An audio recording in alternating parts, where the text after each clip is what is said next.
నమస్తే, welcome to our channel. నేను మిషాల్ని. లోకసభ ఎన్నికల జరిగిన వేళ కూడా దొంగ ఓట్లు సృష్టించినా కూడా భూమన కరుణాకర్ రెడ్డి తిరుపతిలో గెలవలేకపోయారు. మరి ఈ విధంగా వైసీపీ హయాంలో చూసుకుంటే ప్రతి ఒక్కరూ నకిలీతోనే ముందుకు నడిపించారు.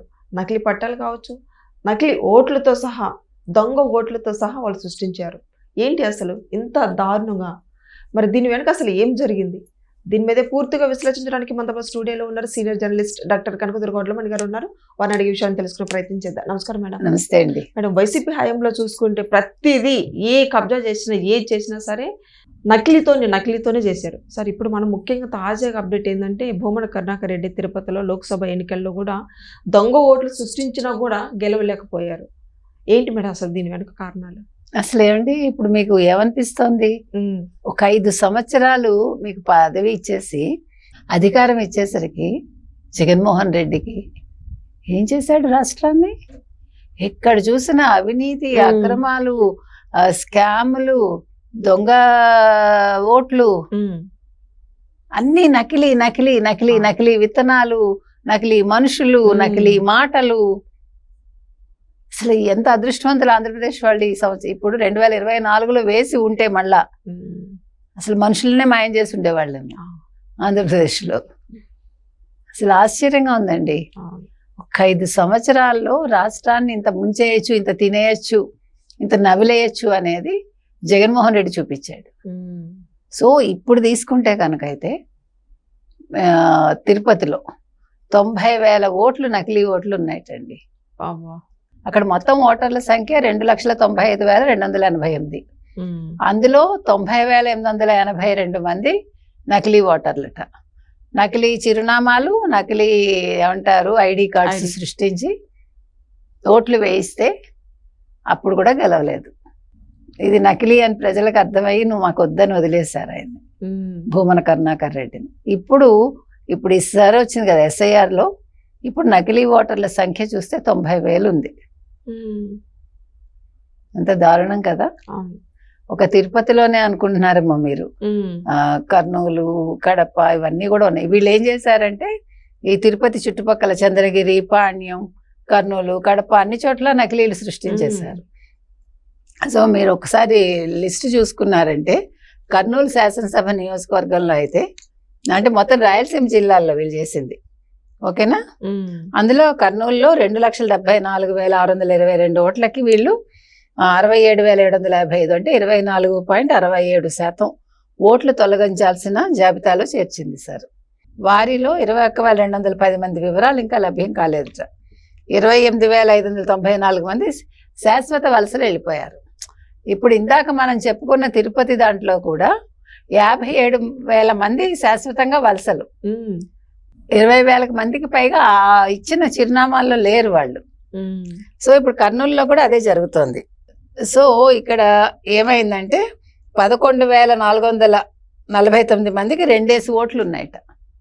అక్కడ కూడా అంతే. తిరుపతిలో 6,000 మందికి 2 ఓట్లు ఉన్నాయి.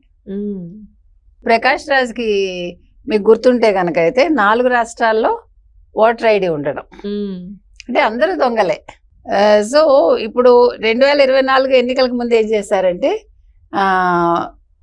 వీళ్ళందరూ కూడా నాయకులు, వివిధ పార్టీల నాయకులు చాలాసార్లు కంప్లైంట్ చేశారు ఎన్నికల కమిషన్కి, కానీ వాళ్ళు ఏమీ చర్యలు తీసుకోలేదు. సో పాణ్యంలో 3,35,105 ఓటర్లకు గాను 51,985 ఓట్లు తొలగించాల్సిన జాబితాలో చేర్చారు ఏకంగా. సో ఈ నియోజకవర్గంలో 15,235 మంది ఓటర్లు ఆచూకీనే లేదుట. మరో 15,065 మందిని శాశ్వతంగా వాళ్ళు వలస వెళ్ళిపోయారు. సో 12,000 మందికి పైగా 2 ఓట్లు ఉన్నాయి. ఇదేంటో మరి. సో మొత్తం మీద ప్రతి చోట కొంతమందికి అక్కడ 6,000, ఇక్కడ 7,000, ఇక్కడ 12,000 ఏకంగా 2 ఓట్లు ఉన్నవాళ్ళు. 60,768 డబుల్ ఎంట్రీ ఓట్లు ఉంటే వాటిలో అత్యధికం కర్నూలు, పాణ్యం నియోజకవర్గాల్లోనూ ఉన్నాయి ఈ డబుల్ ఓట్లు. తర్వాత కడపలో మన ముఖ్యమైన కడప ఎవరిది? మన పులివెందుల పులిగారిది. సో ఈయన ఉనికిలో లేని ఓటర్లు 32,000 మందిట అసలు. సో జగన్మోహన్ రెడ్డి సొంత జిల్లాలోని కడప నియోజకవర్గంలో 2,83,973 మంది ఓటర్లు అందులో 67,031 మంది ఓట్లు తొలగించాల్సిన జాబితాలోకి వెళ్ళారు. అంటే 23.60%. 32,073 మంది ఓటర్లు వారి చిరునామాల్లో అందుబాటులో లేరు. సో బిఎల్ఓల క్షేత్రస్థాయి పరిశీలనలో ఈ ఓటర్లు ఉనికిలో లేరని అర్థమైందిట. ఇంకా మరో 18,557 మంది శాశ్వతంగా వలస వెళ్ళిపోయారు. 8,669 మందికి ఇక్కడ కూడా 2 ఓట్లు ఉన్నాయి. సో ఈ నియోజకవర్గంలో ఓట్లలో దాదాపు పావు వంతు దొంగ ఓట్లేట. 4 భాగాలు చేస్తే 1 వంతు దొంగ ఓట్లు. సో మొత్తానికి ఓటర్లు రాష్ట్రంలోనే అత్యధికంగా 79,402 మంది వివరాలు లభ్యం కాని వాళ్ళు ఈ కడపలోనే ఉన్నారు.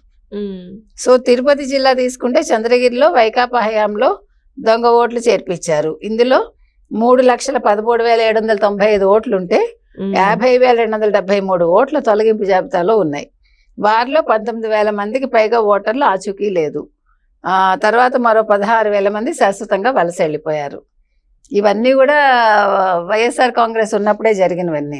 ఇక నెల్లూరు రూరల్లో 2,82,312 మంది ఓటర్లకి 57,948 ఓట్లు తొలగించాల్సి ఉందని గుర్తించారు. అందులో 18,287 మంది ఆచూకీ లభ్యం కాలేదు. సో 21,911 మంది శాశ్వతంగా వలస వెళ్ళిపోయారు. 7,329 మందికి డబుల్ ఓట్లు ఉన్నాయి. ఇక అదే విధంగా అనంతపూర్లో కూడా అర్బన్లో 2,32,463 మంది ఓటర్లుంటే 53,790 ఓట్లు తొలగించాల్సి ఉందిట. ఇందులో 14,806 మంది ఆచూకీ లభ్యం కావట్లేదు. తర్వాత మరో 17,861 మంది శాశ్వతంగా వలస వెళ్ళిపోయారు. 10,556 డబుల్ ఎంట్రీలు ఉన్నాయి. సో ఇవన్నీ కూడా వైసీపీ హయాంలో మీరు తీసుకుంటే కర్నూలు, కడప, పాణ్యం, చంద్రగిరి ఇట్లా చెప్పుకుంటూ వెళ్తే అదేంటి నెల్లూరు రూరల్, ఇలా ప్రతి చోట కూడా అనంతపురం అర్బన్ మొత్తం అన్ని చోట్ల కూడా దొంగ ఓట్లు, డబుల్ ఎంట్రీలు, వలస వెళ్ళిపోయారు, చిరునామాలు లేవు. సో ఇవన్నీ ఇప్పుడు తొలగిస్తే నెక్స్ట్ వైసీపీ పరిస్థితి ఏంటి, ముఖ్యంగా కడపలో మేము అధికారంలోకి వస్తాం అంటున్నారుగా. అదే అప్పుడు చూద్దాం. Thank you. Thank you.